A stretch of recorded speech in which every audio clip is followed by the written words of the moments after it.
తెలంగాణ బీజేపీలో జూబ్లీహిల్స్ ఓటమి మరోసారి చిచ్చుపెట్టే సూచనలు కనిపిస్తున్నాయి. జూబ్లీహిల్స్ అసెంబ్లీ ఉప ఎన్నికల్లో పార్టీ అభ్యర్థి డిపాజిట్ కూడా కోల్పోయి ఘోర పరాజయం చవిచూశాడు. ఈ ఓటమి వెనుక పార్టీలోని అంతర్గత విభేదాలు, సమన్వయ లోపం ప్రధాన కారణాలుగా నిలిచాయి. ముఖ్యంగా మాజీ మంత్రి ఈటెల రాజేందర్, కార్యకర్తల మధ్య మాటల యుద్ధం, మత రాజకీయాలపై విమర్శలు పార్టీ శ్రేణుల్లో కలవరాన్ని రేపాయి. ఈటెల డివిజన్ పాలిటిక్స్ మానుకోవాలి అని బండి సంజయ్ కు సలహాలు ఇస్తున్నారు. హిందుత్వాన్ని వదులుకుంటే తాను లేనట్నేనని బండి సంజయ్ భావోద్వేగానికి గురవుతున్నారు. కేంద్ర మంత్రి కిషన్ రెడ్డి నియోజకవర్గంలో భాగమైన జూబ్లీహిల్స్ లో ఓటమి పార్టీకి తీవ్రంగా షాక్ గా మారింది.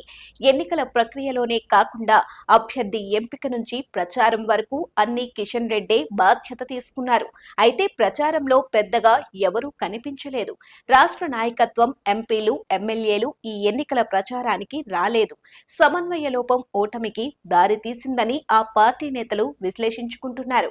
ఈ ఓటమి వెనుక బీజేపీలోని అంతర్గత విభేదాలు ప్రధాన కారణంగా నిలిచాయి. పార్టీలో డివిజన్ పాలిటిక్స్ జరుగుతున్నట్టు టాక్ నడుస్తోంది.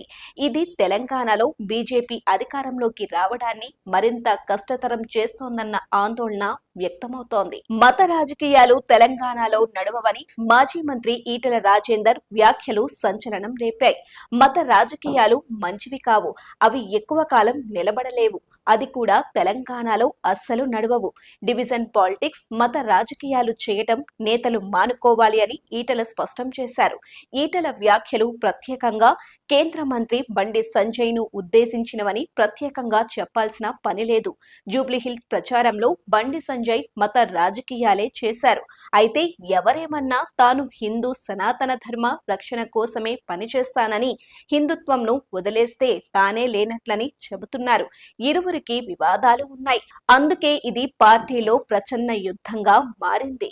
పార్టీలోని ఈ అంతర్గత విభేదాలు తెలంగాణలో బీజేపీ బలాన్ని మరింత బలహీనపరుస్తాయన్న ఆందోళన వ్యక్తం చేస్తున్నారు.